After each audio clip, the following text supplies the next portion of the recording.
Hi, my name is Beth Heile here for BoardGameGeekTV, and I'm sitting down with Rory O'Connor and Anita Murphy. Hi. Hello. And we're actually, you guys are visiting from Ireland, or at least Rory, you are. Yes, we're over kind of on a promotional road trip where we've been in Boston and here in Chicago and staying with the great Mary Cousins. And we're basically here kind of letting people know about kind of Rory Story Cubes and our new game, the Extraordinaires Design Studio. Right. So speaking of, we set up our own little studio here in Mary's dining room, beautiful dining room. So you could actually show us some examples of some of the new stuff that you guys have coming out, which we will also then make sure we put up on your entry for BGG, so everyone then can learn about all the new things you have coming out. Why don't, just in case people aren't familiar with it, why don't you give us like the 30-second reminder of kind of what Rory Story Cubes is all about for those who maybe are new to that? Okay. So we're the creators of Rory Story Cubes, and it's like an infinite story generator. It's 9 cubes with 54 images, and every time you roll them, you get one of over 10 million combinations.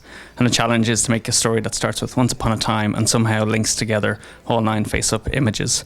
Now, the cool thing in terms of like BGG is that we've got a lot of gamers and game masters are using it to generate scenarios for role-playing games. We've got people who are using them as a kind of filler in between games, and what they're kind of telling us is that they start for 5 minutes as a filler, and 2 hours later they realize that they're still playing with this game. And I have to say, as a teacher as well, that it's a really useful thing in the classroom. And have you guys gotten a lot of feedback from education that Rory Story Cubes are really hot there? They are in my building. Yeah, so I mean, it's been great, the response we've got from teachers, and that whole thing actually kicked off when my friend's daughter brought a very early prototype of Rory Story Cubes into her classroom because she was bored practicing her handwriting, and so she wanted to use the story cubes to generate stories, and she came back and said, you know, my teacher wanted to keep this set. She absolutely loved it and saw the potential to help with literacy and language in the classroom.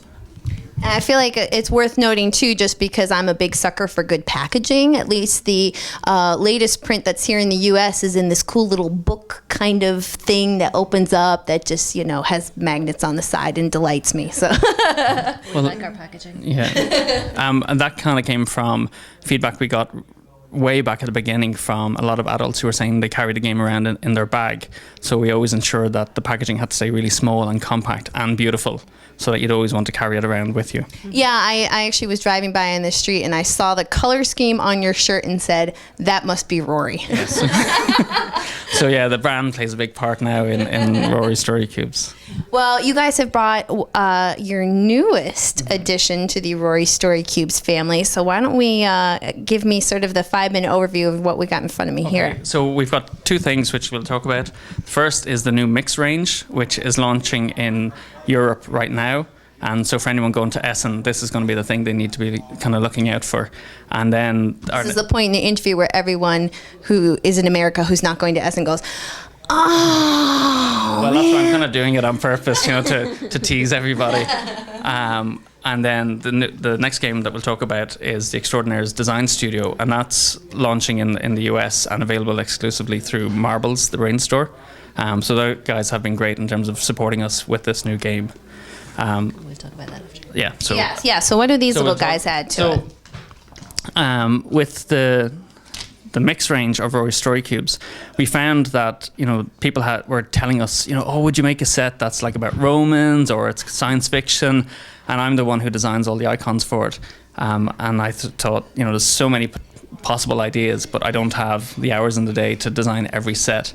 And I also realized that you don't need 9 cubes to change the theme of the stories. So what we hit on was this idea of creating like the mix range, which are like a spice. So you mix these into an existing set, you know, so you like take 3 of these cubes. So this is the Enchanted set here. So this is Enchanted, Prehistoria, and Clues. So this is kind of like the crime story set. This is the kind of time travel dinosaur set, and this is the kind of grim fairy tale set. So you won't find a Disney princess anywhere near here. So the idea is that you take out 3 of the existing cubes and mix in 3 of these, and suddenly now you're going to be telling stories about, you know, enchanted frogs, Little Red Riding Hoods, fairies, and transformations. as well within the game. Nicely color coded, so it's easy to separate them Yes. out again when you're done. So these are really designed to appeal to the collector because the plan is we'll release 3 sets each year, and these will actually build up into bigger themes, but we're not going to say anything else about them just yet. I see someone on BGG out there is going to craft some amazing box that will have expansion for 20 of these little expansion packs. That's a challenge, by the way. Well, it's actually something we're working on. So I'm accidentally giving away some trade secrets there. so we've actually been We have kind a of lot of ideas in the background. we've been kind of thinking about that. How do you store all this set as it's growing? So it might be a challenge that we put out to the BGG crowd in the future about helping us to design a box. For I'm just saying dice headgear, dice hat. Okay. Dice hat, and then you flip it upside down, and then you have a space to roll in. Okay. So so we just put like a C copyright around that idea. Copyright Beth Heile. Yes, thank you. All right. Well, why don't you tell us what Extraordinaires is all about here? We'll just slide these guys to the side there. So, I will say for the people who can't wait until Essen, these are immediately available through the creativityhub.com as well. Okay, so this is the Extraordinaires Design Studio, and what it is well, will I start with how it started first? Would that be a good place? Yeah. Hey, wherever inspiration takes you. Well, initially when we were at an education show with Story Cubes, it was in the UK, and there was talk of the creative curriculum coming in, and this is where education systems all around the world are talking about bringing creative thinking, coming up with more than one solution for a problem, giving feedback. And This really sounds like my staff meeting this morning. Yeah. Okay. so all of these things they're trying to get into primary or elementary school age, right? And they were saying to us, the teachers were saying, there's no products out there. You've done such great work with Story Cubes, can you come up with something that would help us bring this into the classroom? So as they were listing all the things, I thought, why, this is what we learned in art school. Like, we didn't learn it in elementary school or high school, but we did learn it in art school, right? So we came up with the idea of using personas, which are used in marketing and they're used in software development, right? But amplifying it into a fun game. So you're teaching the design concepts that you'd learn in art school, but in a much more fun and to a younger audience, right? So here's the Extraordinaires Design Studio. So I'm wondering if the case is seems reminiscent of a lot of art supply cases. oh, that's a good connection. But what it was is when we did some research with 8-year-olds and we said, what is a designer? And they said, oh, it's the guys in the coffee shops that work on laptops. And it's the guys at the end of a Pixar movie that, do the twirling around things on screen. So we thought, right, if we're doing something that, even if we're doing something physical, we need to bring in a kind of digital, they're living in the digital age, right? So we need to bring in that kind of thing. And design is all about digital now. So it comes in this cool case. I guess I just outed myself as not an 8-year-old, but not as growing up in the digital age as much. Okay, so we call it this design studio because it all exists in a studio. So if you're in the middle of playing this in a solo mode, you can put the whole thing away and bring it with you, right, and start your design again. So do you want to explain it in the game aspect of it?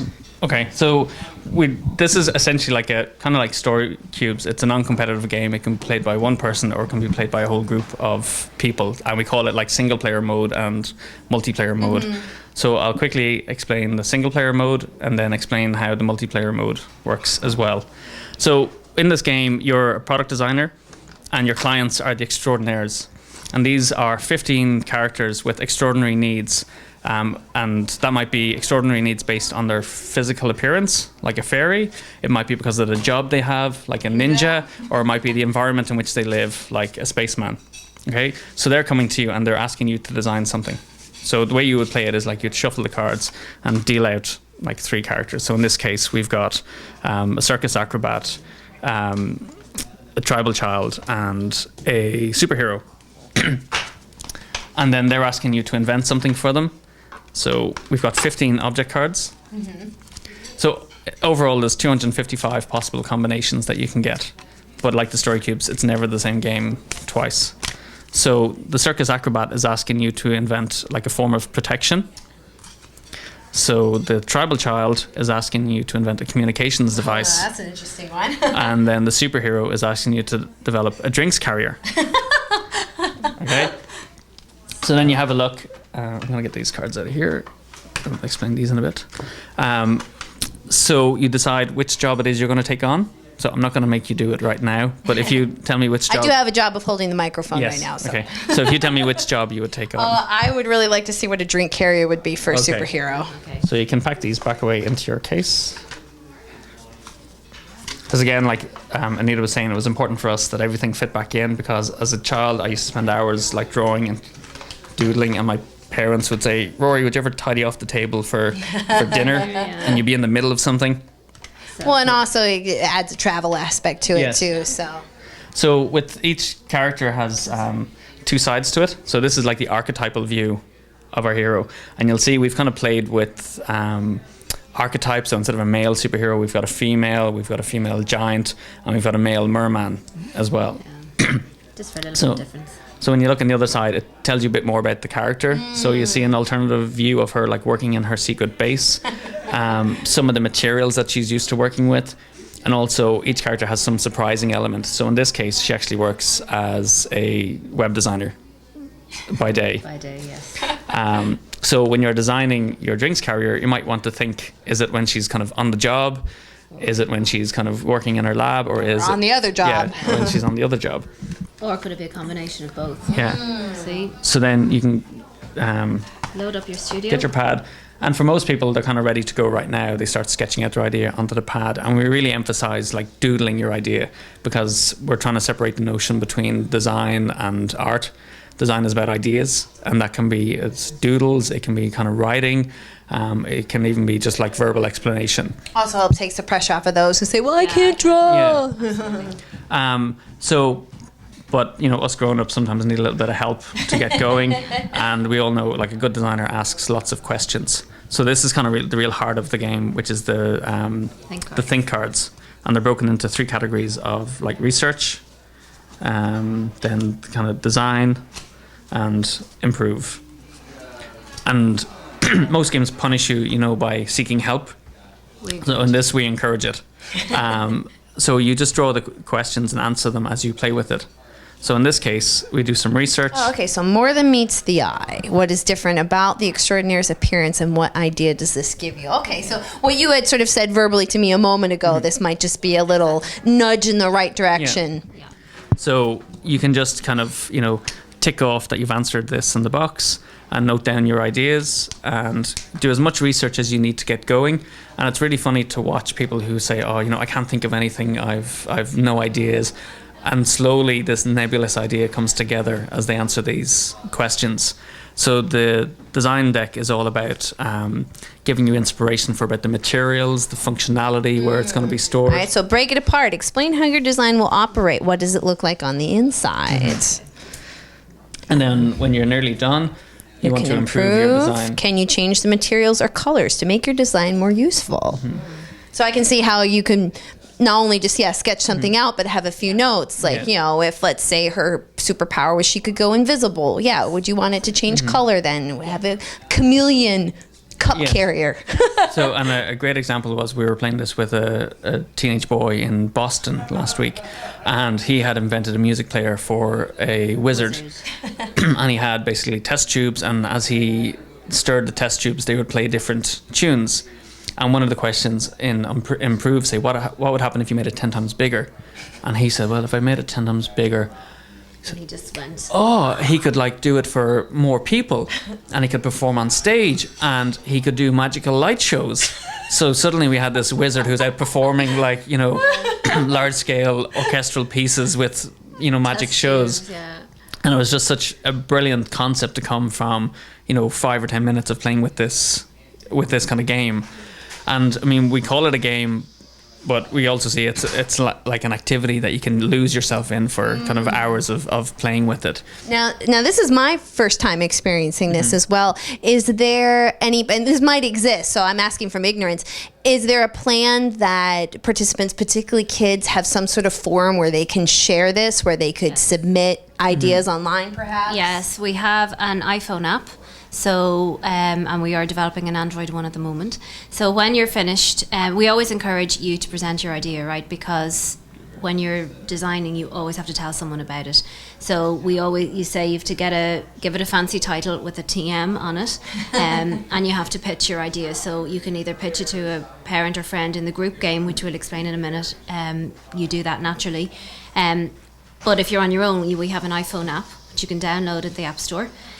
So you take a picture of your design and you get 60 seconds of audio or 400 characters to upload it to extraordinaires.com. So it's a really nice finish, and you can see your own personal gallery there, and we'll share the really good ones. So it's a kind of like our real motivation. When we create something, we say, like, why does this deserve to exist? And for us, this is really about inspiring a whole new generation of creators, designers and inventors, and to create like accidental inventors, so that by playing with this game and inventing, so a boy last week invented something to play with for an evil genius. So that's one of the combos, and he came up with this like diamond encrusted ball that he would fill with lava, but it had tiny little holes in it, so whenever the evil genius threw it and hit the ground, it would spurt out bits of lava and set things on fire. So you might go, okay, lava's a bit dangerous, but the concept of this little ball that squirts things out when it hits is ingenious. So that the idea is, that someone would take an idea and then map it to our world and say, actually, there's potential for this. And we kind of joke and say, well, if someone grows up to become a great designer and they say, oh yeah, the thing that got me started was the Extraordinaires, that we'll literally, hang up our coats, and ride off into the sunset and go, our job here is done. I think that's a pretty good end result for this. So I'm kind of conscious, with BGG, people are going to want to know, well, what's the kind of more gamer aspect of it? And so for that, we've included, where did I put them? The award cards.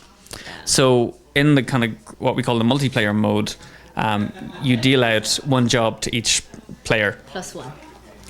So there's always one to choose from. And after you've completed your design, and you can choose how long you want to spend on it. So 5 minutes is like the kind of party game. No time to think. You don't use the questions. 10 minutes, bit more thought, a few more questions. 15 is like the serious designers who are like, I'm going to make this work. Really gonna pitch this well. And so you actually see people really quite quiet and like studious when they're playing with it, but they're really excited to show their ideas to each other and see what each person has created. So to kind of wrap up that whole experience, everybody has to pitch their idea first of all, because it's all about in the group. You really have to big up your pitch, why you came up with the idea, why you think it's a really good fit, and really say what's cool about it. And then the awards. To kind of round the whole thing out, we have the award ceremony. So you deal out one card to each player, and if there's more than 5 players, you duplicate the cards as you're doing it. And the thing is, you have to give this award to somebody else who's playing. So, for example, this card says most useful design, and you say, so the award for most useful design goes to, and you name the product, not the person, because it's not about favoritism. So you name the product and it says pick a design that really fits the Extraordinaire and their needs. Why do you think this design is just right for the Extraordinaire? So it encourages, you to analyze and think about the feedback you're giving, and also to give kind of constructive feedback to other people. And so there's 5 different awards. One is for most useful design. One is for like best presentation. Could be, the idea might not be great, but the presentation just is so funny. They sold it, yeah. Totally so sold that's for the person who has a tiny squiggle on the page, but they tell you like build this incredible picture about it. Yeah. That's this lady. So there's room for you in the game. Best piece of research, and that's really about imagination. And it's incredible how when people use the research cards and they come up with like these incredible backstories for the Extraordinaires and why they need the object. So this award is for recognition of that. Then most wildly inventive design is for that crazy over the top one. And then the best single feature, in a way, to me, this is my favorite one because it's, sometimes when you create something, the overall concept doesn't quite work, but there's some little seed of an idea in that's just, really awesome. Yeah. And this is the one, the parents give to the child who didn't get any awards, and they hone in and pick out the one good thing that they created. So that's how you teacher, yeah, that definitely resonates with me. Everyone walks away feeling proud.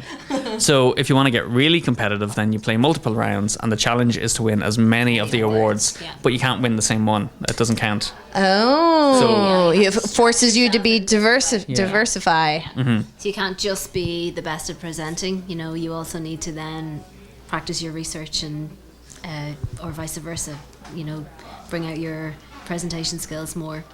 Now, you said this was going to be available at Marbles here in the U.S. Do you have an idea of when it's going to be released? It's right now.